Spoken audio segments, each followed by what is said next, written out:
Yo, yo, yo. What is up? Just looking at the chat here, making sure everything's coming through. Let me know if you guys hear me okay. And if you can see me okay. And then we'll wait for a few people to show up. Hopefully we'll get some people up in here and we'll get going. Can you guys hear me all right? I had some mic issue right before I started, so hopefully it's coming through. Good, good. Video's good. I look great. Thanks, Patrick. You look great. You look great. So, yeah, give it a few seconds here. Cool. Yeah, exciting day. Arnold 5 is finally out. I've been working on the beta with a bunch of really awesome, talented people for quite a while now. So I know all the stuff that I like in Arnold 5. So there'll probably be some things that you'll want to see that I maybe don't know about yet, but we'll try to figure it out together, hopefully. So I'll just start off. I'll probably just start off like just talking about the stuff that I dig and the stuff that I found to be useful. And then I'll probably quickly kind of come over to this chat and just kind of one by one, or maybe just like, pick a question, ask GSG style or something, and then jump in and try to answer it. So hopefully, yeah, get some more people here. Looks like it's filling up pretty well. Cool. It's awesome to see all these people show up. I know sometimes it's hard to catch a live stream because you're at work, or you're on your way to work, or you're on your way home from work, and you can't watch it in, maybe on your phone or whatnot. It's kind of a pain in the ass. So this is kind of cool to be able to do this. And it's kind of fun because it's kind of exciting day for people that use Arnold. Or maybe they're thinking about it. Okay, I think we got enough people. And what time is it? It's like 8:06. So we're going to try to do this in an hour. If it goes a little bit longer, I'm totally fine with that. It's kind of, just for fun, really.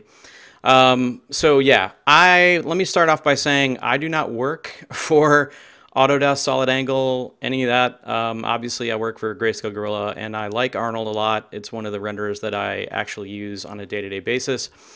I've been on the beta for a while, been anxious to talk about these features. So I'm excited to be able to show you guys what I've found.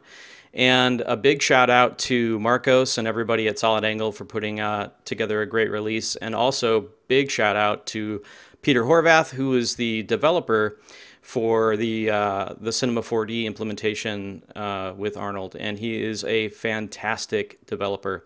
So I'm sure he's probably asleep because I think he's in like a totally different time zone. But anyway, yeah, he is amazing.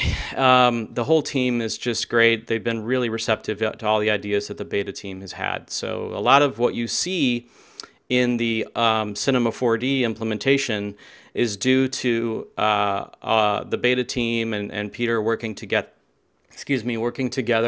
to make a great implementation.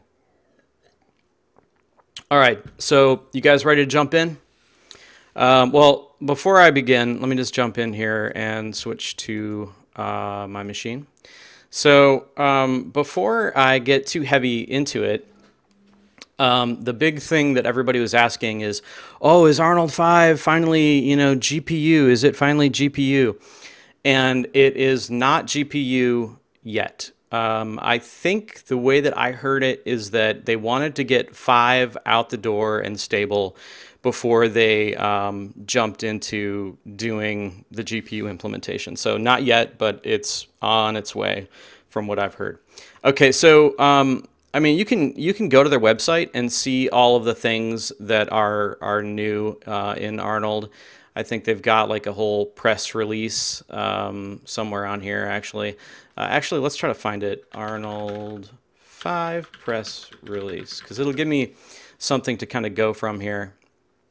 Okay, so the big thing is it's faster. That's very true. So the thing that you'll notice first of all, and let me just like open up a pretty generic scene. Actually, not that scene. Let me do, actually, let's just build one from scratch. I think that'll be the best. So I'm just going to pull in a model. So I'm just going to pull in a 3D scan. It's pretty heavy. It's got a lot of geo in it. And I'm just going to fire up the IPR. So the new Arnold 5 has a new way of handling noise, and I probably am not going to explain it as good as you could read about it online. But there's this thing called blue noise, and it's some sort of mathematical noise that happens in a lot of these different renderers. And again, I'm not a scientist. I'm not going to be able to explain it very well. So the bottom line is it makes Arnold faster. It makes it clean up renders a lot faster. So if I'm just going to drop in a skylight here, and the first thing I'm going to do is make sure I go up into my globals and make sure I choose Arnold as my renderer. I'm also going to tweak a few of these settings. I'm not going to get too deep. Not a lot of these settings have actually changed. It's just the math behind it that's kind of gotten better. So I'm going to leave all of this stuff alone. Well, I take that back. I'm actually not going to do any volumes in this demo. I'm not going to do any subsurface. I'm not going to do any transmission, which is basically refraction. Specular, which is basically reflection. I'm going to leave 2, 2, 3. That's fine. My ray depth, I'm going to keep it pretty simple. I'm just going to keep it at 2. I am going to go into my system. This is fairly new. The custom bucket size, which I really like a lot. This was something that I asked for. A lot of times if I turn on show, well, it's kind of hard to see because of the skylight, but I'm showing my display bucket corners is enabled right now. And right now, if I move my camera or anything, you'll probably be able to see these pretty large buckets. They're 64 pixels. When you have your IPR going, you kind of want to work with lower or smaller bucket sizes so that it goes a little faster.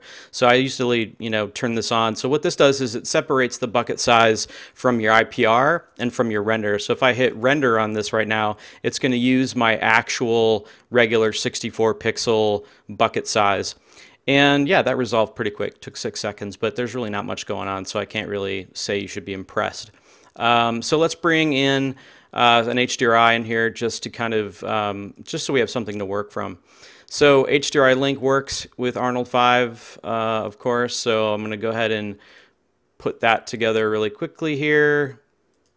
And we'll let that load up the HDR. Let's go ahead and pick something interesting, maybe something from Modern Industrial. Let's do this one. And let's go ahead and jump into the Advanced tab of this and change it to Preview so it goes a little bit faster. Okay, so let's go ahead and trigger the IPR again. And you're going to notice in the Arnold Sky, there's a few new things going on here. Instead of primary visibility to camera, you have this camera slider. So you can actually just turn off the visibility of the camera of the skylight to 0 if you don't want to see it back there, or if you want to use it as a background plate, you can set it to 1. Other than that, there's not a whole lot different with the dome light, but you can see, let me just go ahead and move this up a little bit so you can see a little bit better. I'm actually going to not have it show up in the viewport. And it also updates in the viewport as well, which is kind of nice. So anyway, so you can see here, I've got pretty low quality settings, and that's because my light actually doesn't have any samples yet. So I'm going to go ahead and jump into my light here, and let's just bring these samples to 2.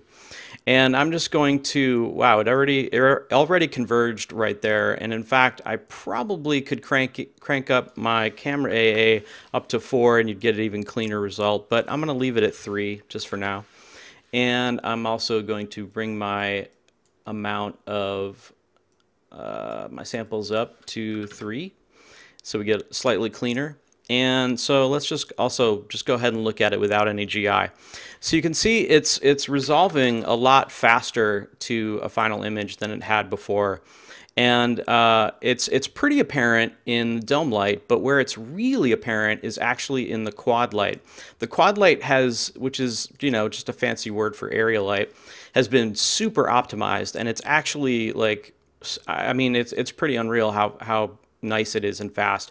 One of my favorite new features, side note, is this is another thing that I requested, and I promise I'm not just going to shout out stuff that I requested, but it definitely helps me. The light itself now has a look at point which you can just simply, you don't have to create a target or any sort of like point constraint. You can just create a light, come over here, select what you want it to look at, and then immediately start moving your light around. I'm going to turn off my my sky dome light so you can see the quality of the shadow and how quickly it resolves. I'm going to give it 2 samples, and I'm just going to turn off normalize, which is going to make the light brightness be associated with the size. So I'm just going to make the light pretty big here. And you can see how fast it's able to give me really nice clean shadows here on the side. And if I make this, a little bit smaller, you can see the shadows are going to get a little tighter. We don't have any GI on right now. I turned it off specifically to show you the area light optimizations. The other thing that's really cool about the new quad light are some of the little shape things that are going on over here. And it's not really going to be that interesting to show you on this statue. So I'm going to hide him, and I'm just going to bring in, let me just move this over. All my stuff is kind of crammed in here because I'm working at a lower resolution. Okay, so we have a sphere. Let's go ahead and bring it up to like 48 segments. And let's just create a Arnold material off that, and let's just go ahead and grab a surface. And all I'm doing here, if you haven't, I'm just hitting Control Tab to bring open this little quick search. So let's give this a material that we can see something on. And let's go ahead. All right, perfect. So I'm going to bring my spec up a little bit. Actually, you know what? I'm gonna dive into the standard surface shader because that's really where a lot of the stuff I wanted to talk about is. But for right now, I'm just gonna blaze through this, and I'll come back to it, I promise. I'm just gonna make this metal, and we're just gonna get in here close on this guy so we can see this. All right, so one interesting kind of thing about the, and I'm just gonna also hit Shift and just drag a region over my highlight so it goes even faster. Okay, so one thing I really dig about the new Arnold quad light is the ability to add roundness to the shape of the light, which is really great if you're trying to art direct reflections. So now I have the ability to just crank this roundness of my area light, or my quad light. Sorry, I'll probably do that all night.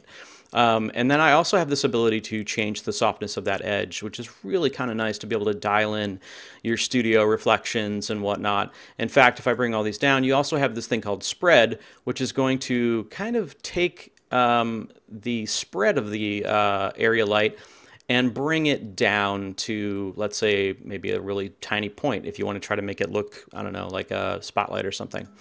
Or you can just kind of bring it off of like a 0.2 just to kind of give it a little bit more of a gradient, which is kind of interesting. Yeah, so that's some pretty cool new features. I'm just taking a moment here to make sure that everything is working smoothly. My quality. Somebody is saying that the quality of my upload has tanked. Let's just jump over to my webcam real quick and just make sure everything is moving.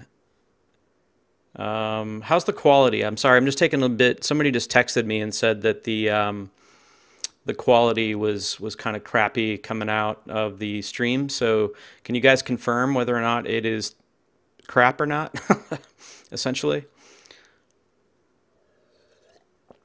Once you guys confirm that it's not jank, I will dive back in.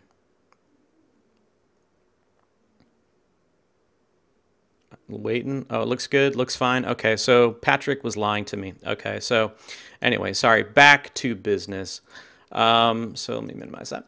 All right, so yeah, so this is kind of a cool little feature here to be able to do that. I'm not going to dive into, unless you guys have some specific questions, I'm doing really kind of high level stuff that's new. So the speed obviously is new in terms of the blue noise reduction, or the blue noise mathematics, whatever the hell you want to call it. And the Arnold quad light has been optimized like mad. And what else is there that people are talking about? Yeah, see here, better samples. They talk all about the quad lights being much easier. Hair, which I'm not going to go into. I don't really use hair.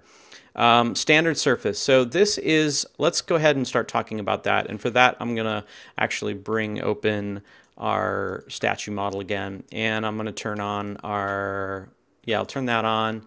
I'll go ahead and turn our skylight on. Let's get out here and let's kind of get into a nice shot here where we can see our statue.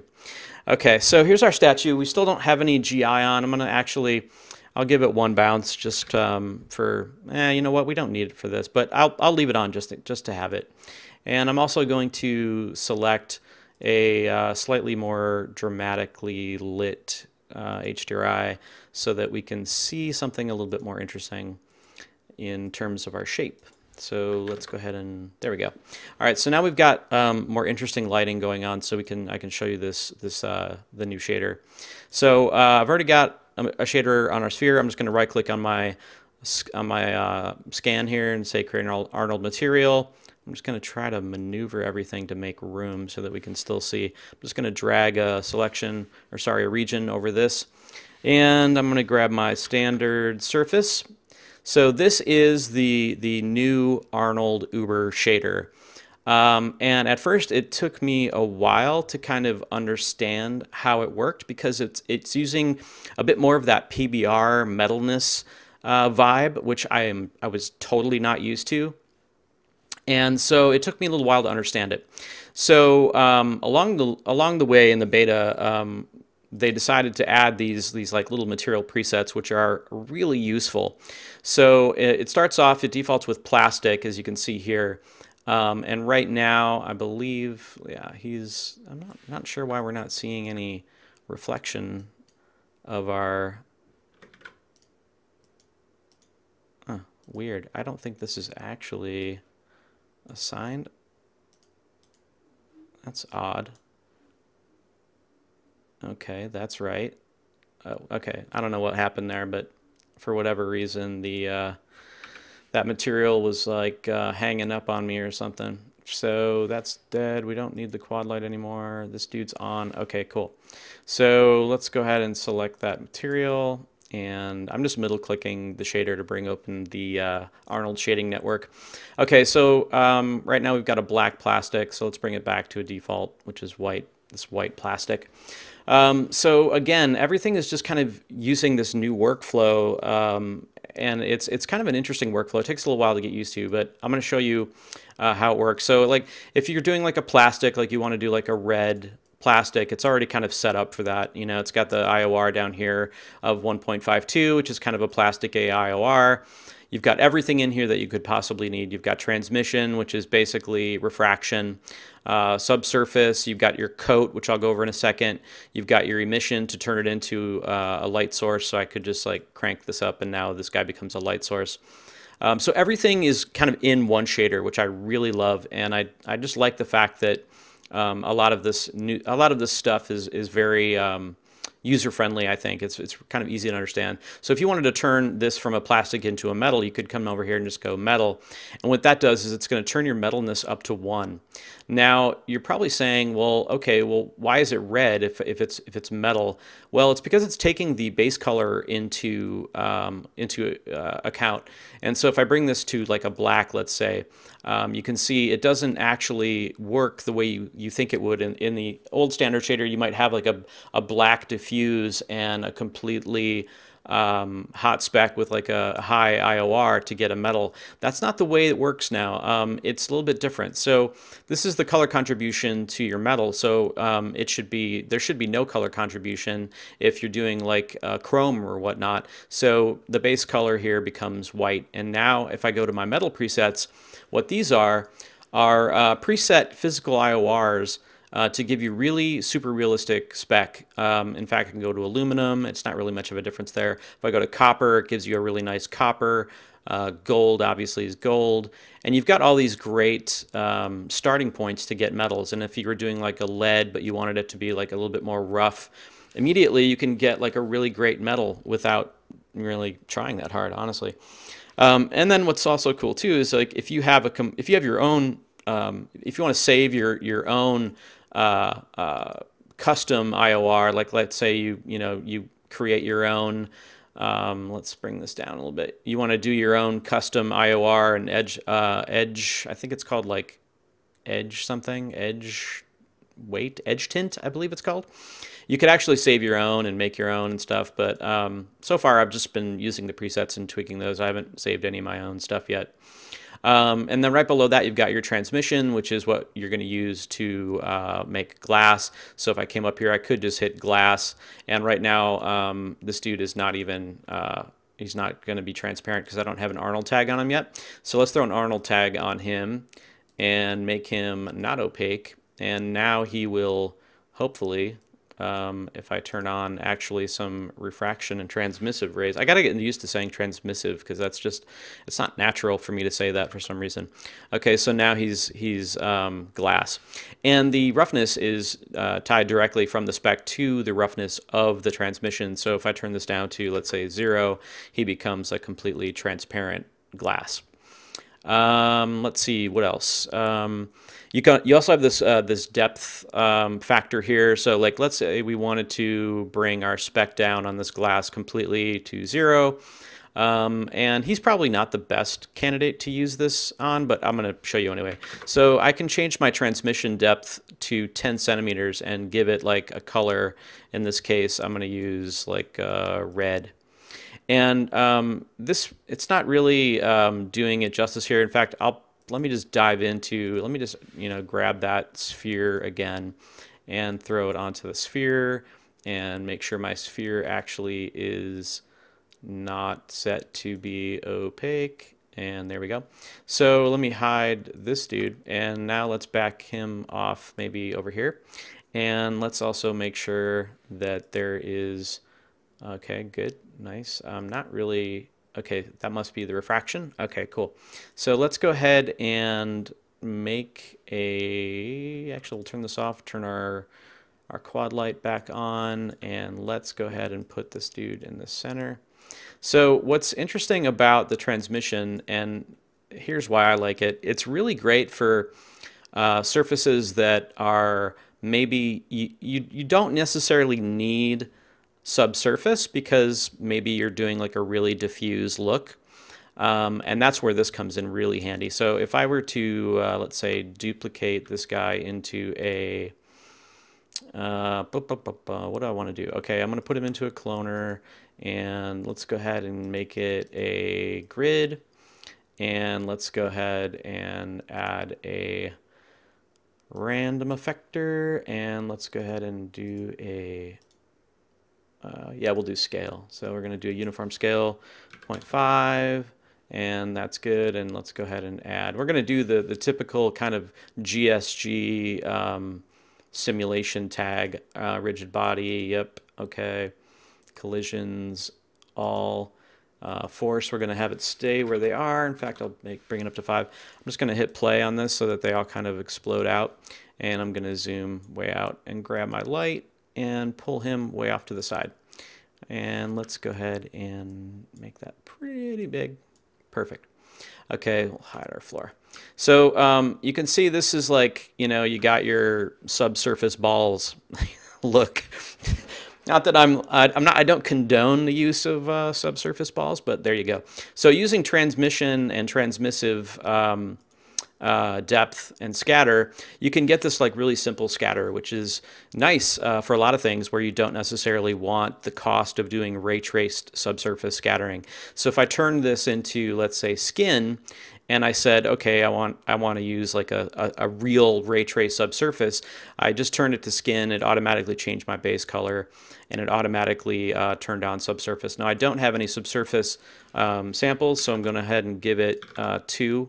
Oops, sorry, 1, or let's go 2. And let's go ahead and give it a color so you can kind of see what it's doing. So this is a true ray traced subsurface. So if I were to have the light penetrate 60 centimeters, you would get 60 centimeters of light going through those spheres. Now, this is not efficient. You can see there's grain. It would actually require a lot more samples to clean this up. So what I'll do is, if I'm doing something like this, I'll actually use that transmissive look because it's way faster and way more efficient. Okay, so now that we're kind of on this scene and it's kind of simple and whatever, before I get into any questions, I'll show you Coat, which I really like. So the new standard surface shader has 2 specular lobes, which means that it can do 2 layers of spec on one material. So let's go ahead and set up, go back to plastic, And I hate that color. That's gross. Let's give it like a nice dark red, and let's turn our skylight on with HDR link. Okay, perfect. And let's turn our spec up and make sure our spec has that gross yellow out of it. Okay, so here we go. Of course, you knew it was coming. I got to do this for my boy Nick, the shiny balls. So here they are in all their glory. So yeah, here they are with one specular lobe, right? So we've got a very crisp reflection going on right now. And here, you know what? For those of you at home, I'll make this a little bit bigger so it's a little bit easier to see. Okay, so I am going to roughen this first specular by, I don't know, 0.35. So now we've got this kind of red rubber ball vibe going. And now if I want to bring in a coat, I can easily do that just by going into the coat and start to bring up the weight of that spec. So this is great because it's completely independent of my other spec. In fact, it could use a different IOR. It could have a more metallic IOR, or it could have like a more of a plasticky IOR. And it's great for layering up materials without having to, or layering up specs without having to clutter up your network editor with a bunch of different layered shaders. So this is, there's so many different looks you could get with this, lacquered wood. This almost has like a dusty, dirty, smudgy kind of plastic vibe going. It's just so useful that I find myself using it even when I don't necessarily need it. So even if I bring this roughness down a little bit, and let's just zoom in on this so we can see this a little bit better. You can see right now my base spec is, let's bring this base coat to like no roughness at all. So now it's a really sharp kind of vibe going on. And I am just going to bring this roughness down a little bit. I'm going to bring the coat weight down a little bit. And I'm going to bring my main spec IOR up a little bit. And then I'm just going to start to fade it out. And I might even give this guy a little bit of a color. So now you can create really interesting looks pretty easily. It's a super versatile shader. It's great for doing car paints, things like that. In fact, another cool feature, you know what? I'll show it. I'll show it now. Why not? And then I'll jump into some questions because I feel like I've been rambling already. But car paint. So if you notice, this isn't necessarily new to 5. I think this came out a few versions back, but it's Flake. So what are flakes? Flakes are this is an OSL shader converted into Arnold that I'm just going to pipe this right in the beauty so you can see what's going on. It's a normal map that does like these car paint flakes. So in this case, I might say, okay, well, I want a lot more flakes. I want the size, raised up. And you can see they're all kind of different color and it looks like confetti. And they sort of look like a normal map, and that's because that's exactly what it is. If I put this into the main geometry normal, which has now become bump normal, so where you find bump now is actually in geometry normal. It's the same thing as bump. I'm going to put that right in there, and then I'm going to just look at the output of this. And one thing you do need to do, if I remember correctly, I think you do need to be in, what is it, world space? I can't remember. Yeah, world space. So you can see it's super strong right now. So I might bring this normalize randomness down to something like this. And I'll bring the scale up to like maybe 120. And I'm just gonna drag over this highlight. So now I'm getting these like car paint little pings, these little highlight pings. I'm not gonna dial it in too closely here. I just wanted to give you an idea what that was. In addition to that, there are a bunch of other really cool new nodes. My favorite two things that you probably have seen me talk about are jitter and sorry, I lost my train of thought here. I'm checking something. Jitter and let's see, sorry, and this new triplanar mapping. Okay, I just want to make sure everything was still going out smoothly. Okay, so I'm going to go ahead and hit go on this IPR and show you guys this scene here. So what we've got going in this scene is a pretty simple array of spheres.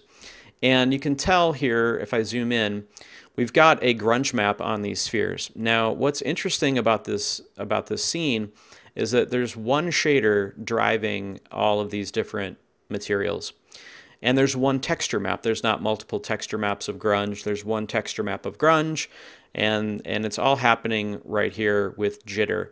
So let's just start from scratch really quickly and show you what that is. So I'm going to hit Control Tab again, jitter, color jitter. I'm going to pipe this into my output so you guys can see what's going on. Okay, so jitter is kind of like the Al surface or the Al shaders, the Al jitter, but I think it's a little bit better in my opinion. So we have an input, and then we have a bunch of stuff that we could jitter. Now, because these are clones, they're objects, that's probably what we're going to be doing. We're going to be jittering any number of attributes that could be, you know, piped into these spheres. Right now, I'm just going to actually do something really simple here and just put the color red in here. So you can see we've got gain min, gain max, hue min, hue max, sat min, sat max, and a seed. So the easiest one to kind of show you what's going on is to change the hue max. So right now it's going to randomly choose a color, or sorry, a hue offset from red between 0 and 1 on all of my clones. And it doesn't even have, this is the great part, and this is kind of what I wish would happen in a lot of other renderers. They don't have to be rendered instances. They can actually be straight up copies. So it doesn't really care. I'm now shifting the hue. Let's do something maybe with the saturation. So maybe the max saturation is 0 and the min saturation is -1. So we've got some that are going completely gray, and then some that are going that are, you know, at normal saturation. We can also do the same thing with gain. We could have the gain be +1 and a gain min be -1, and we're getting a lot more contrast in these colors. So, and then at any point I can come in here and just change the seed. So this is super powerful because you can use these values to drive almost anything. But let's go one step further. Okay, so I'm just going to zero all this out and take a look at face. So right now I believe they're pretty low res, but I'm actually doing a render time subdivision on them. So I'm going to turn that off so you can see these faces a little bit better. You can actually do the same thing on a face-to-face basis. So you can see here I'm actually randomizing the hue on the faces of these spheres, not the actual spheres themselves. I'm not sure when that would be useful, but I'm sure somebody will find a cool use for that. And then additionally, procedural, all this means is that I'll be able to bring in an Arnold procedural, which is their AS file, which is, you know, kind of a render time loading proxy. And that's for doing things basically on the procedural level, and then user data does that off the user data level. So there's all these different ways to kind of use this jitter information. So if you look back at what I was doing, you can see I've got a jitter color here, and let's just go ahead and publish this out, and let's turn back on our Cat Clark so we can look at some smooth spheres. So I'm actually just using white, and I'm changing the gain, min, and max, and I'm piping this into a float, which I'm then getting the luminance from. And let's see, let's see if I can find this one. Oh wow, it looks like, did I break the, I may have broken it. All right, well, let's just see what happens here. Doop. Okay, cool. So this is all connected back up. Oh, I forgot. Yeah, this is another interesting thing you can do. There's this random node, which actually you can feed into it an integer or any sort of, all these different float or color value types, and you can change the seed. So what I'm doing here is I'm taking one jitter node and I'm splitting it out so I can randomize the seed on the transform, the offsets of the UV. I'm probably going way too fast and I need to slow down. Okay, so UV transform is a node that's been around for a while in Arnold, and it allows you on a node based anywhere in your hierarchy to change the UVs, rotate them, pivot them, mirror them, change the scale, what have you. So what I'm doing here is I'm using the jitter and I'm changing the seed here, and then I'm converting it to a float. And then I'm using that to offset the transform of the main part, the main transform of the UVs of these spheres. So the smudge map that you see here is being offset randomly. It's also rotated randomly, using the same technique. But because I split it out into a seed here, I'm actually getting kind of 2 for 1, because I'm actually changing. I could change the seed here, and then I could also change the seed here, and I'm going to get two levels of that kind of randomness for one jitter node. So yeah, it's all randomizing this map. Otherwise, it would look like this. If I didn't have the jitter on, this is what you'd be seeing. You'd be seeing a bunch of the same thing over and over and over again. So let's go ahead and look at this out again. Okay, cool. So again, super useful for creating randomness on lots of different objects with one shader. Very, very, very useful. Now you'll notice my second favorite thing that I mentioned is the triplanar mapping. So what is triplanar mapping? Triplanar mapping is basically like a cubic map, but with blended corners. So you can see if I actually, let me just peel this off here and put this directly into the triplanar so they're all the same.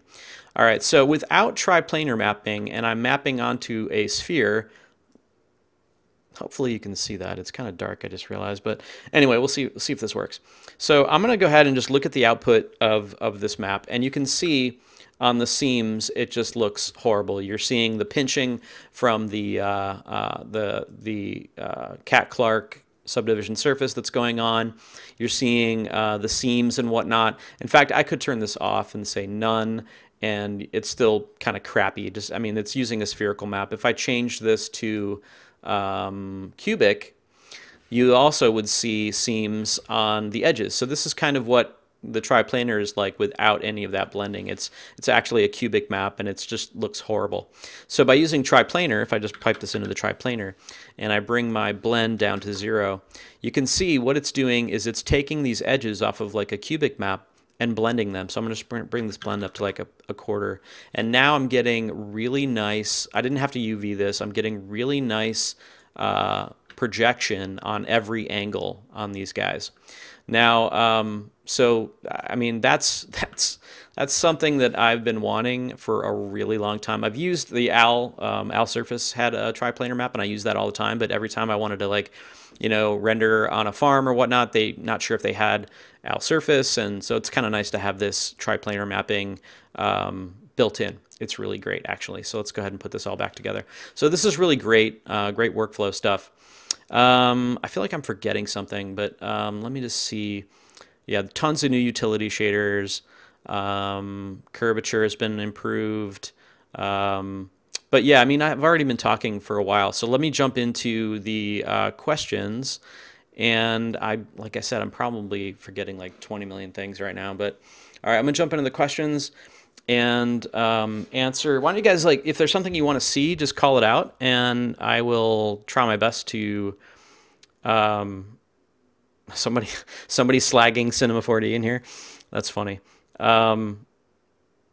Okay, so it says AMA, just wondering how true that is. Well, it's true right now, my friends. So go ahead, ask away. Is this PBR shader too opinionated? Opinionated? I'm not sure what you mean by that. How's the workflow with Arnold and Substance?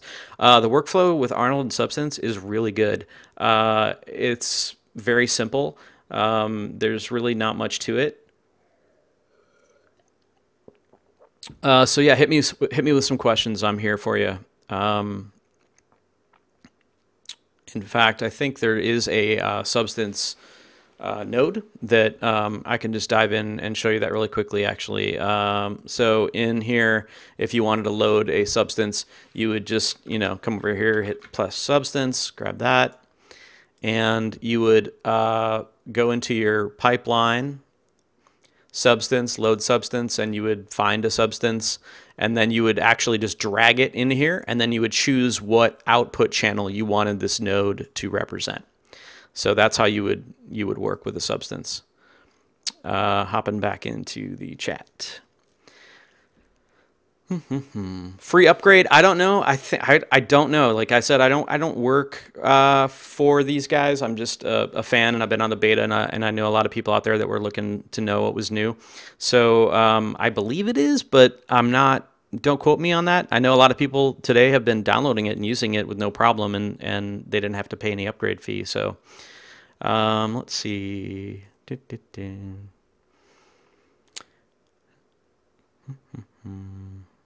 Looking for questions. Anybody got questions? Can we see the new volume? Is this the exclusive GPU update? Okay, for those of you just joining us, Arnold 5 did not come with a GPU enhancement. There's no GPU things going on. All the IPR and everything that you're seeing is utilizing my CPU. The GPU version, I think, is on the table for, I don't know, soon, I hope. And I know that after they got Arnold 5 out, they were going to start to dedicate more resources to getting the GPU version out. So this is not using any GPU, and the IPR is all off of my CPU. Obviously, I don't really have the fastest CPUs. I opted for more cores and lower speed. So, you know, it's all going to depend on your CPU. Anyway, Arnold and X particles. Yes, Arnold works really well with X particles, and it is definitely here. I can show you. It's definitely one of the strong points of Arnold, and not much has changed in that. There's a few more things visible from an X particle system. So let's just grab a new scene here. We'll go to X particles, grab an emitter, and you know what? I'm gonna use this as a way to like just duplicate a crap ton of stuff in here. So let's grab our emitter. Let's make this a little smaller so I can see it. And we're going to do a object, and let's move this over so I can actually see what I'm doing. Grabbing that and emission. Okay, that's good. We're going to do a shot, and we'll leave it there. We're not going to have any speed on this. Good. All right. So let's do a texture. And let's just go 1, and we're going to have quite a few particles here. All I'm going to do is throw an Arnold tag. I'm going to have to make a little bit more room for myself here. Okay, so I'm going to throw an Arnold tag onto my XP emitter, and you can see right here, it already kind of recognizes that this is a particle system, and it could render as spheres, which is totally fine. In fact, I could just kick off the IPR right now, and you can see we've got a bunch of green spheres on this disk. Let's go ahead and bring in some lighting here because it's kind of boring without it. Let's go down here and turn the camera off. Let's grab HDRI link and come over to texture and boom, and let's go ahead and do that. Cool. All right, so at least now we have some lighting going on. Okay, so right now we've got just a sphere. It just replaced every single one of these things with a sphere, and I can bring that radius up so you can actually see them a little bit better. And they don't have a shader on them yet, so I'll just come over here and grab just a generic surface and throw it right on that. All right, cool. So we just replaced all of these with spheres, but that's really not that great. It's not that cool, so we can change that into custom.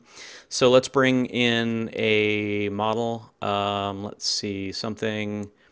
Let's do this. I could do that statue again, but I'm going to do, this one's for my buddy Patrick out there if he's watching. Let's grab my favorite skull model. And this thing is like a pretty intense scan of a skull, and let's just scale it down and just get it the hell out of the way. Wow, this thing is so heavy. Okay, so that is we're gonna make every single one of those spheres into a skull. So I'm gonna go into my XP emitter, grab the Arnold tag, go to custom, and I'm just gonna pick that skull and get out of this pick session. And now if I scale these guys up by a lot apparently, and let's zoom in and let's hide our disk from rendering, and let's go to the first frame and go back. Whoa, jeez, whoa, too crazy, too many, too big. 0.2. All right, so let's go 0.05 actually, and go back one, and there, and that's way. All right, I'm just starting to walk the scale up to something more manageable here. That's kind of rad because these are actually really high poly skulls, and they are pretty darn fast. They're loading pretty darn fast. In fact, I think we could probably do a lot more of them. I'm going to come over here and tell it to emit, but not emit, emit with no intersection at like, I don't know, 2 centimeters so that they aren't so close together. And I'm going to change my shot count to, I don't know, 500,000. So this will be a lot of skulls. So I just basically went back to frame 0 and went back to, and then went to frame 1 here.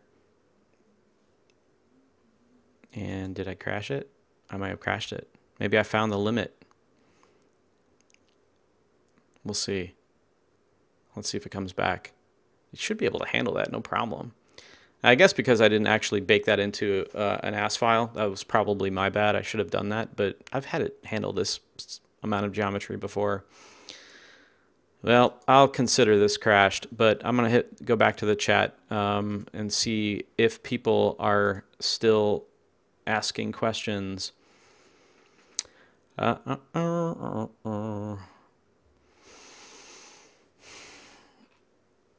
Let's see, I'm in the process for building a PC for Arnold and Modo, wondering what a good CPU I could get started with. It won't need to upgrade next month.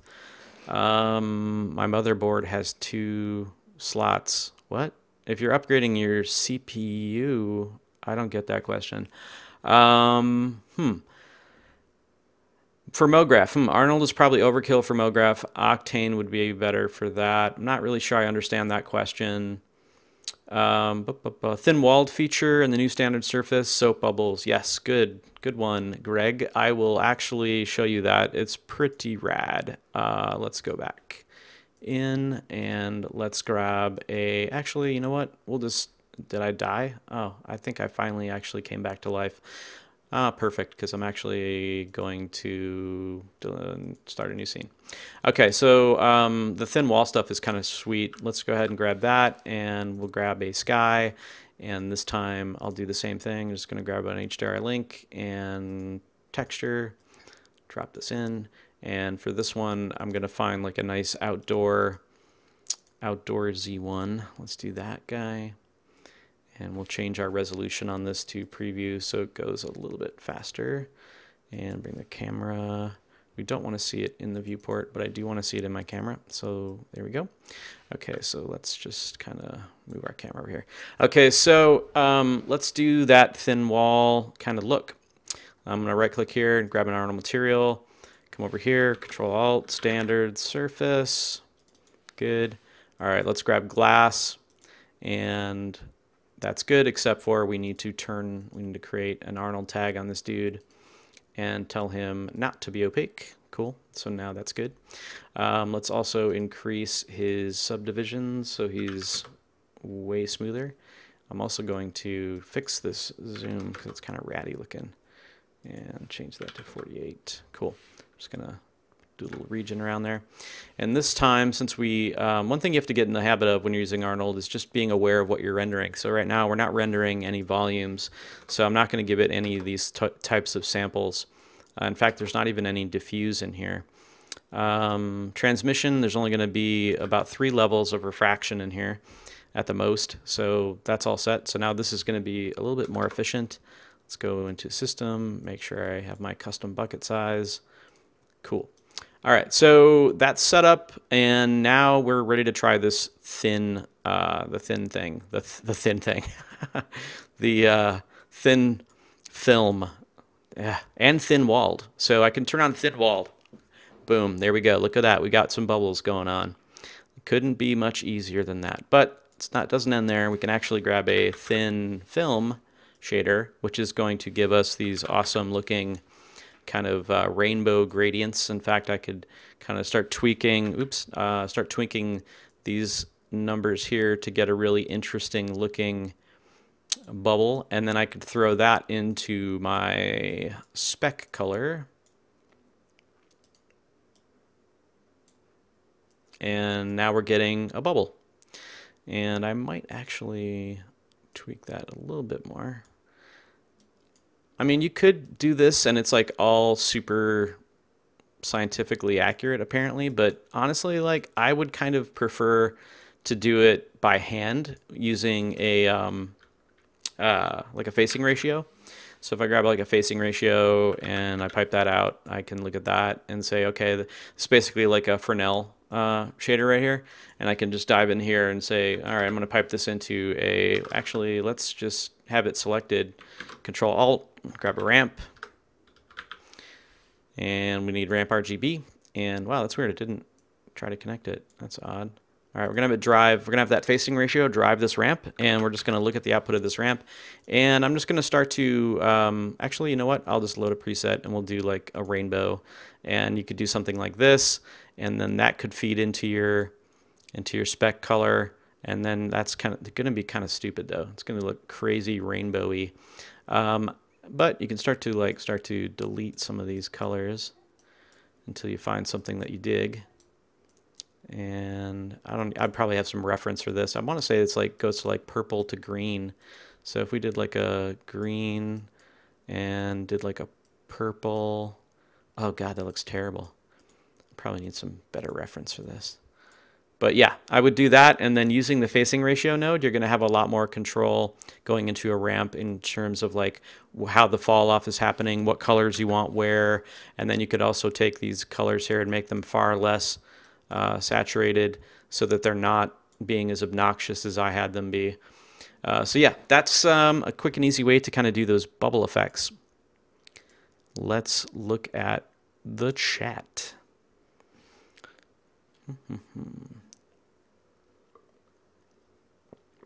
Texture Manager update. Yes. So they've sped up the. I don't know how much. I don't know how much people. They don't really talk about this too much, but there's a little TX button up here, and what this is a texture manager, and Arnold will be faster if it's using MIP mapped textures, which means that the texture can be cut up into small pieces and called out at render time. So if you don't need the entire image loaded at render time, it won't load the entire image. So it's always a good idea when you're working in Arnold and you have a bunch of textures to convert them to .tx files, which is their texture format. The good thing is you don't have to do this, but it's recommended and it's really easy to do. And we can do it right now actually on HDRI Link. So HDRI Link is using this EXR. I'm going to actually change this to full, and then I'm going to delete the HDRI Link tag, and the HDRI Link plugin is available at grayscalegorilla.com. And I'm going to delete the tag, and all that does is say, okay, this is now in the scene. You're going to use this as your texture. So I refresh my text manager and it shows up here as an EXR. I want to convert that to a .tx file. And what's nice is it will do it for you, and it's pretty darn fast. This is a pretty big texture, and it'll replace it with your original with the new .tx file. So all I have to do is come over here and hit create, and it's going to create, it's converting it in the background right now, and then it's going to say done when it's done, which should be any moment. Any moment. And if you have a bunch of them in here, it's kind of nice to be able to just grab them all and just hit, you know, convert. So I don't know why it's taking so long. Maybe it's because it's on an external drive. Come on, baby. Oh, created. I think it's actually done. No, it's not done yet. Is it done? No. Okay, now it's done. It's weird. It says creating or something, and then it says created. But anyway, it's done now, so it says close. So now you're not going to really see a huge speed increase. You will on a scene with a ton of really high-res textures, but it actually is loading it. Here, we'll just look at it like this. It is actually, this is actually now not an EXR file. It's now a .tx file. So that's pretty cool. And of course, you can always swap out. You can change and replace and do all that sort of fun stuff in here as well. Let's go back to the chat, and yeah, so hit me. Are we still live? What's going on? Oh, I scrolled down. How can I get the update? I believe the update is actually on their site right now. In fact, you could download it and start playing with it. It'll have a watermark if you don't have a license, but it's totally usable for testing and whatnot. Still not possible to bake textures. Sorry, Mammut. It's still not going to be able to bake textures. The volume rendering, I was hoping somebody would ask me that because right before I went on, I actually downloaded a free OpenVDB, and I literally do not know anything about OpenVDB stuff, but I managed to find this bunny rabbit OpenVDB file off of the OpenVDB website. So here is here is the volume. I don't even really know. I don't really use these, so I don't really know what you're supposed to do with them or how they're supposed to work. But I'm sure somebody out there would know a lot more about it than me. I don't think there's any sort of extra channel data in this that I'm seeing, other than, yeah, there's no temperature or anything like that in this VDB file, but it is pretty dang fast, I gotta say. Like, I just have an area light in here right now, and let's just, or sorry, a quad light. I have to remember to say that because I always forget. So this is kind of just like a backlit look right now. In fact, let's get something that can cast some shadows so that we can actually see if this volume is actually being volumey. Is that a word? I don't know. It's pretty thin, actually, this volume. It's a pretty thin volume. It's kind of a wispy volume. But yeah, it's fast as heck, man. I mean, I don't really, I don't feel any lag. I mean, I don't know how the stream is coming through, but I'm not feeling any lag. Let's see if there's actually any sort of settings here. Velocity, step scale. I don't really know what this does. Doesn't seem to be doing anything. It's not a very, oh, start and end frame. I bet it's probably animated, right? Oh yeah, it is. Cool. So if I come in here to, let's say, a frame, let's have it start at frame. I don't even know how many frames are in here. It doesn't actually tell me. So instead of loop, let's just have it freeze. And hopefully when I get to the end of it, it'll look somewhat more full. I don't know. I can't really tell if it's changing. Doesn't look like it is. No, it looks about the same to me. Anyway, but it's fast, and if you test it out on their demo that you can download right now, you could load a VDB in and check it out and see if it's what you're after. I don't do a whole lot with volumes, so I'm not a huge help in that. But yeah, it is pretty damn fast. Let's see. No, it's not just density. I think it's whatever you export or whatever you publish out in the OpenVDB, I imagine. So if you if you had like temperature or something like that, you could probably get that information to Arnold as well. Let's see. Wow, real Chad Ashley. Yep, not the fake one, the real one, here in the flesh. Any way to speed up render animation? I don't know what you mean there. Obviously, it's a CPU renderer, and it's not going to be as fast as if you had Octane and 4 cards or Redshift and 4 cards that cost you, I don't know, $6,000 or something. There's going to be it's only as fast as your CPU, right? So if you put your money into CPUs, then you'll be fine, and actually you'll be able to render on the cloud using PixelPlow and all the other render services that support Arnold. Whereas with Octane, you're kind of limited, and there really aren't any reputable, or I would say that I haven't found any reputable cloud situations with Octane, and Redshift isn't out yet. So anyway, yeah, I think that in my experience, Arnold probably has the best feature set of all the ones I've ever tested. It's got the most robust features, which goes a long way in production, and the fact that I can always find a cloud service to render on if I get into a bind. So that's kind of why I like it. But I also still use Octane and Redshift as well because they're great too at different kind of things. There's lots of ways to speed up render animation. Javigil. There's lots of different ways you can do that. In fact, there's more ways to optimize for animation in Arnold than there is in most other packages. Light visible option for quad area lights. Mammoth wants to ask. No, you would have to use a mesh light for that. They do not have a visible option for just the basic quad. Mostly, I think, because most people don't want to see their light fixtures in their shots, but I know us motion designers, sometimes we do. So I usually use the mesh light for that. I don't necessarily think you need any of the Al shader nodes in Arnold 5. In fact, the guy who wrote them, Anders Langland, said so on the there was a email string going back and forth congratulating everybody on the release, and he's one of the guys on the beta too, and he was like, somebody asked like, are you going to recompile for Arnold 5, and he was like, I seriously think you could get away with not using any Al shaders in Arnold 5, and I would ask that you try, and then if he sees like an area that needs something that he can fill, then he'll make a version for that.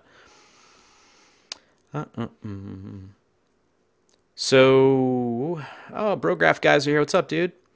How's the DOF? Well, the DOF, that is a bit of an Achilles heel, honestly.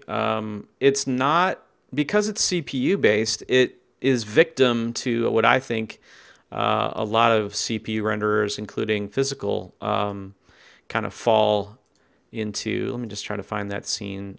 Here we go. This is the one I was looking for. Okay, so the depth of field is not, it's way better in this version. Of course, I got to have some shiny balls, but you know what? No, I don't. I don't. We don't need the shiny balls when we have this awesome scan of this dude, which I absolutely love using.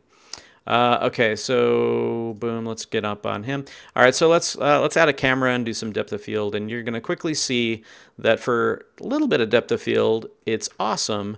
For a lot of depth of field, not so awesome. In fact, I kind of recommend using like a post depth of field if you're going to do any like super ultra macro stuff. All right, so I'm just duplicating this guy over, and oh man. Something is definitely making it go slow. Just so I have something else to look at in my background. And this is I shouldn't say it's slow because these are really super high poly 3D scans. Okay, so let's just get a shot of this guy's face, and we'll have this guy's in the background, and he's his buddy, and he's just hanging out there doing whatever. All right, so let's make a camera. Let's make it, I don't know, let's do like a 75 mil, and let's look through that camera, and let's zoom out to kind of get to our original framing. And let's go ahead and throw a Arnold tag on the camera. We're just going to turn on depth of field, and let's go ahead and go back into our camera, choose our focal distance, and make it this guy's face. And let's make this a little bit bigger. Let's do like a zoom of 130, something like this. Okay, so you can see I've got some depth of field going on right now. I'm not sure how visible that is where you guys are, but we can crank this a little bit up just by changing the camera's, let's go on this tag here, and changing the aperture size and making it bigger. So let's go ahead and make that like 4. And I'll just like render region this area here. You can see it's pretty low because I'm going to need more camera samples. So let's go ahead and give this a camera sample of, let's say 5. And I'm just going to bring the stuff that I'm not using down to 0. And let's change this back to 100% so it's cleaner.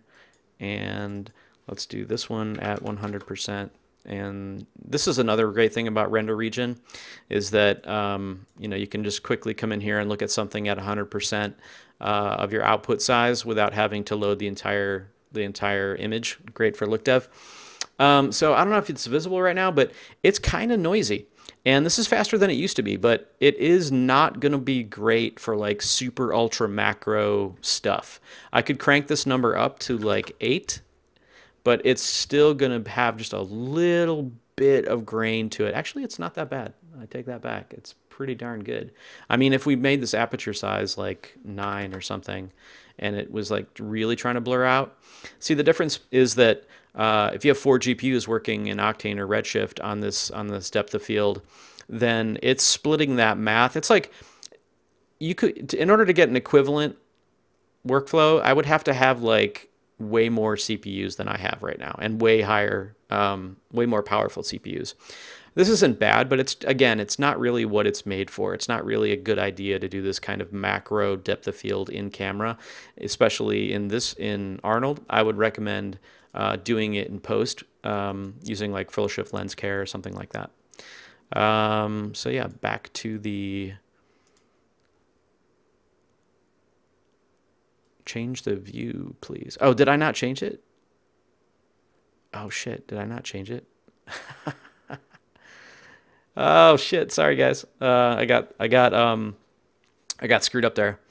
Um, I'm rendering myself in real time. Whoa, this is crazy. Switch to desktop. Yeah, okay. Anyway, yeah, here, you know what? I'll pop in just because I talked about it. I might as well show it. So, all right. So again, sorry, I apologize for that. So I'm going to turn the depth of field on, and it's extremely, it's kind of grainy because again, I don't have as powerful of CPU as I have GPU. I didn't put my money into my CPU. I'm basically using a dual 8-core, and they're like, I don't know, 2.5 gigahertz or something like that. So they're not awesome. But it's doing a pretty good job. It's a little bit grainy. Again, I wouldn't use it for this strong a depth of field. I'd probably bring it down to like this, something a little bit more realistic anyway for this type of shot. So let's bring the scale down. Sorry about that, you guys. You're probably all screaming at your screens. Yeah, so it's way faster than it used to be, and perfect for this type of shot. I mean, it's totally doable. Again, I don't recommend baking depth of field in unless you absolutely have to. But in some cases you have to because you're doing glass or you're doing something where it absolutely has to be done that way. So in that case, I do kind of recommend using it. So again, sorry about that. So back to the chat. Yeah, so it's definitely, you know, pretty darn fast. And I can imagine like once they go like full GPU with Arnold, it's gonna be like insane, because the features are really what makes it awesome, I think. And it's not that slow. It's definitely a lot faster than it was in Arnold 4. So Arnold 5 has definitely made that faster, just all the new sampling and stuff. Yeah, render ZPass, do depth of field and post. Yep. When will there be a tutorial on Redshift? I can't do any tutorials on Redshift yet because it's not out. But when it is out, I will be doing that because that's definitely a renderer that I'm excited about. I like it a lot. It's another great team. Yeah, I feel like, you know, hit me up. I think I'm gonna do this for maybe like 5 more minutes. Yeah. Hassan, does volume render get a major update speed-wise? Yes, it is faster. I showed it a few minutes ago. Again, I'm not really, I don't do a lot with volume, so I apologize. I just had like one I got off their site, and it is much faster. Will you ever do a tutorial about Arnold 0 to 100? Oh, you mean like Javigil? I don't know if I'm pronouncing that right. 0 to 100 meaning like kind of an entire series on Arnold, on like how it kind of goes and how it works. Is that what you mean? If that's the case, then yes, I am. I'm actually planning, I'd like to anyway, if I can get the time, do an entire Arnold course. It would be a paid course through GSG, and it would be, you know, Arnold in production and a quick start and like, you know, just kind of everything. Oh, Amadar's in here. What's up, dude? What's up, man? What's the release date of Redshift? I have no idea. They don't share that stuff with the beta testers, so I don't know. It's only in alpha right now, so that tells you something, that it's not necessarily not there yet, but it's getting close. So come on, hit me with some Arnold 5 questions. What are you curious about, or you know, what do you not like?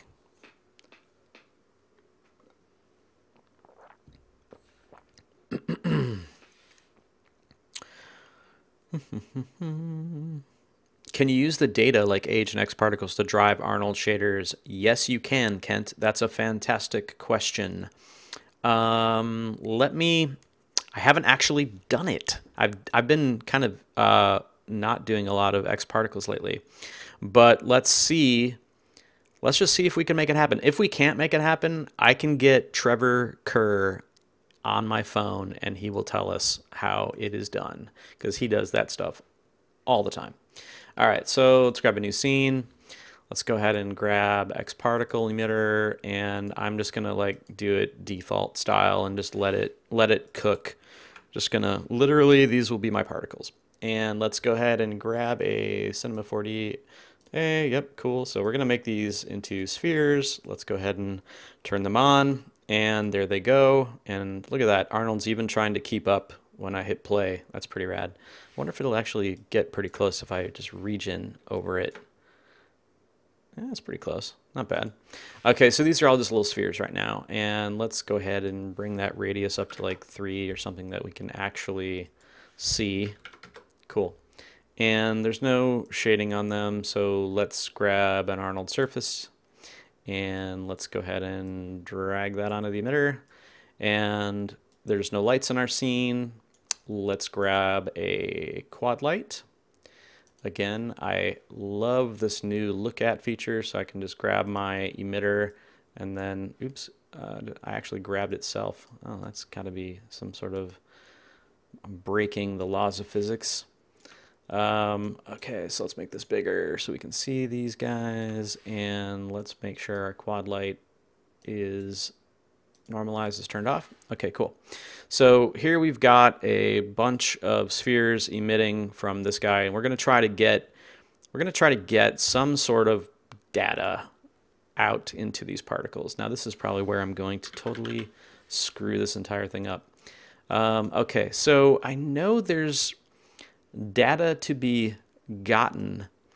Again, I don't really do this that often. I really should hit up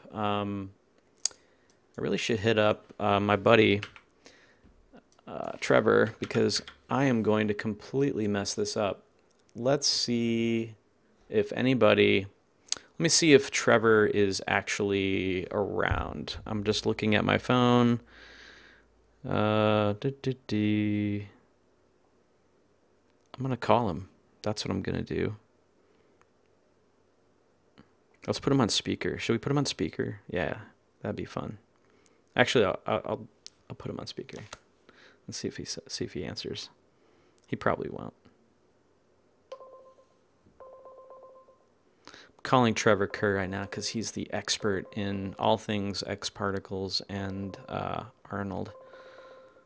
But he's not answering, which tells me that he's probably working or he's in bed because he is an hour ahead of me and it's 10:16 there. Although he usually stays up pretty late. No call. All right, well, I want to say that you're able to just type in some XP color. Oh my God, no way. That's crazy that just happened. Oh, it worked. I can't believe it. I literally just pulled that out of my butt and it actually worked. That is hilarious.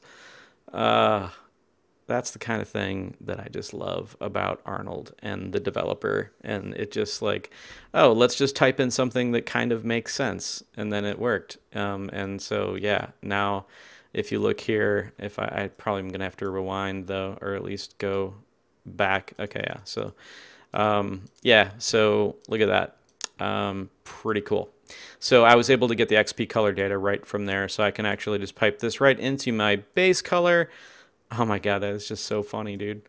I can't even believe that just happened. Okay, so now I can grab this XP and say right now the color is single color, but no, I actually want it to be random based on this gradient. So go back to frame 0, hit play, and there you have it. We have colors on our particles. That is too funny. I didn't even need to call them. That's nuts. That's just insanity. Yeah, so it's just, I'm telling you, man, Peter Horvath is a freaking genius. He's like an awesome developer. He developed this really awesome integration, dude. It's crazy. Anyway, wow, that couldn't, like, that I'm gonna definitely remember that story of just like, oh, let me just try this XP underscore color. Funny, funny stuff. Is there a denoiser similar to RenderMan? Nope, there is not. There's no denoiser because Marcos told someone, I forget where, maybe it was on a interview or something. He doesn't believe in denoisers because denoisers to Marcos, the guy that invented solid angle and Arnold, he's a mathematician genius, and he thinks that if you have to use a denoiser, then your math is bad. So his goal is to make the best math he can so that there's no need for a denoiser. I mean, obviously there's still noise, and I still use a denoiser, but I don't do it in 3D. I do it in the in post. Amador, what's up, buddy? How's the fog? The fog is great, dude. Let me show you. I'll show you some volumetric lights because they're really, really easy to use. In fact, we'll just take this weird scene that we've got going right here and we'll make it volumetric. So all I'm going to do is open up my globals here and let's choose Arnold as our renderer. This is all fine. I'll leave it as is. I'm going to come in here down to my environment and hit atmosphere. Actually, before I do that, I need to create some atmosphere. Duh. So go to surface. No, volume. So I'll get it one of these days. There's our volume. Let's give it a little bit of density and let's go ahead and select it. Boom, boom, and there. Now my light automatically has volume. And if I make this light much smaller, you'll be able to see it a little bit better. Okay, so now let's move that light down in front of our particles and make it kind of smallish, something like that maybe. And I am just going to increase the exposure of that, and there we go. We've got volumetric light going in here, and we've got, you know, pretty simple, pretty fast. And you can also, excuse me, it will work with all different light types. And sorry, let me get a drink of water. You can also use fog too. I don't really use it that often, but I do use the volumetric lights. They're actually pretty sweet. So you can see here, let's see if it'll play down. Yeah, it's actually trying to play it while I'm in this, like, it's like crapping out this like sphere, this block of spheres. Just like, brrr. It's like pooping spheres with volumetric lighting. That's art right there. Anyway, yes, the volumetrics are pretty dope. Can you add it to the scene, or is it per light? Good question. You add it to the scene, and that's a great question actually, because I kind of just glossed right over that, didn't I? So let's say you have multiple lights. You want one light over here, and you have this light over here doing its thing, and you're like, this is great, except I don't want this light over here to have volume or contribute to volume. So every light in Arnold has the ability to contribute or not contribute to the following things: diffuse, specular, subsurface, indirect, volume, and max bounces, which is, yeah, it's not really contributing, but whatever. So grab that light. You don't want that guy to show up in volume. Cool. Just bring him to 0, and now he's not contributing to that volume. You want him to contribute just a little bit. He can do that. Or he can contribute a lot, like twice as much. This is a multiplier, so bring that down. So yeah, you can control it on a light-to-light basis, or you can do it at the global basis by grabbing the actual atmosphere volume node here and making the entire scene more dense, changing the attenuation, changing the color, all that type of stuff. You can have it not appear to the camera. You can have it appear in the diffuse or not appear in the diffuse, not appear in the specular. I mean, there's so much control. It's kind of ridiculous. So yeah, lots of control over the volumes of lights and whatnot. No GPU, no denoiser. Do you think it's going to be suitable for small firm studios? Yeah, absolutely I do. I mean, why wouldn't it be? I mean, I don't think we had denoisers, 2 years ago. I don't think people were doing much GPU rendering 3 years ago. And this has been around for like 15 years. So yeah, definitely it's totally usable for a small studio. In fact, if you're a small studio that already has a CPU farm, it makes sense to go this route. I think a lot of people are, there's like this misconception about about how Arnold works. It is a CPU render. It's a very fast, very efficient CPU render, but it's got more features than just about any other renderer out there. I mean, ridiculous amount of production features that a small studio would want. For instance, if you're a small studio using Octane and you have your job all of a sudden gets really complex and you don't have a farm you can go to because they're all kind of sketchy or don't exist yet, you're kind of screwed. Whereas like the CPU renderer like Arnold, there's plenty of places that you can render to on the cloud, PixelPlow, a bunch of others. And then of course you also have the ability to be there when it goes GPU eventually, because it will go GPU, and when it goes GPU you're going to have all these features and the GPU speed. But hey, I'm not here to sell it because I'm not getting anything for they're not paying me for this, so I'm not gonna. I'll tell you, I wish it did have GPU. It would definitely be faster, and it'll definitely get there soon, hopefully, if we keep bugging them, maybe. Light group AOVs. Yeah, light group AOVs are pretty dope. Essentially what that is, it's the ability to have, well, of course, sorry, I was just reading somebody saying that Marcos wasn't too keen on switching to GPU. Well, I mean, I'm not doing anything yet, so I'm not switching to my screen yet, unless you're sick of looking at my weird face. Yeah, I mean, I doubt he would be too keen on switching to CPU. It's going to be a crap ton of work. It's going to be a lot of work to get that working. Anyway, noises. Noah wants to know about noises. So yeah, it does not support Cinema 4D noises, and I don't think that should be a big surprise to any of you, because no third party basically uses noises, Cinema's natural, like normal noises. But it does have a noise, and here's another great thing.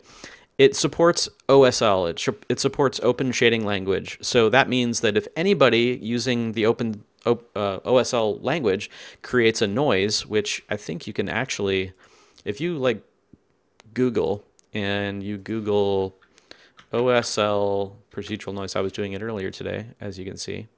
Chaos Group is awesome, and they released these 4 different noises as OSL shaders that you could bring into Arnold 5 if you want to.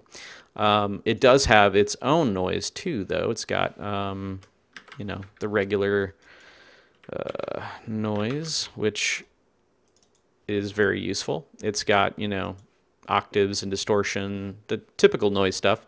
But yeah, I imagine that as time goes on, a lot more people are going to be writing their own and putting them out for free, and there'll be all kinds of OSL noises popping up in here. Anyway, let's go back to the chat real quick. Let's see. He said there were no plans. No, there are plans. There's absolutely plans. In fact, there are plans for it to go GPU. In fact, they've been leaking images of it working on their Twitter. I need to make a shader library in Arnold. I actually did. I made one, and now I have to remake it for Arnold 5. So I've got some work to do to get all that back and working correctly. Anyway, hit me with another question. Otherwise, I'm going to pop off in 5. I feel like I've been going a while. Nagging, light group AOVs. Thanks. Thank you. I knew there was something. I haven't even tried this yet, so this will be interesting. Let's see if we can get it to work together. We'll learn together. It'll be special. Okay, so we've got 2 lights here. I'm actually going to get rid of the atmosphere, though, just to make it a little bit easier. And just to make things... Actually, this is going to be one weird looking scene, because we're going to have these 2 area lights on this, like, sphere turd machine that we've made. All right, so there we go. Let's go ahead and jump into our globals here, go into AOVs. Like I said, haven't done this yet, so we're learning together. I'm going to assume that we're going to have to look for something called a No, that's not what we want. Oh man, does it not have it? I thought I had it. DeVito, direct, indirect, motion vector, ray count. Oh man, I thought it was in here. You know what? It might not be in here. It might not be available. Maybe you can't do it. Unless somebody out there wants to tell me differently. I thought there was, but I might be thinking of something completely different. But it's easy enough to set up. I mean, you wouldn't have to necessarily have to have that. You could do it with takes or something. But yeah, you know what? I thought it had it, but maybe it doesn't have it. I'll look into it. If I find it, I'll do a tutorial on it, and if I find it, like I'll try to make something that shows it off. Maybe I'll do like a GIF or something.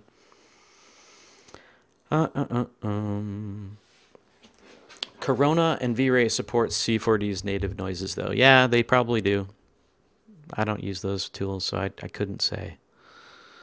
Have you experienced any major notable speed differences in Arnold 5? Patrick wants to know. Yes, it's much faster. In fact, it's like 20 to 50% faster depending on the scenes and what you're doing. Declared light group constant int 1, light group 1. He's telling me how to do it. All right, well, I'll figure that out later. I'm not gonna do it right now, but I will figure that out later and try to post something. All right, cool. So it looks like the questions are starting to get a little crazy.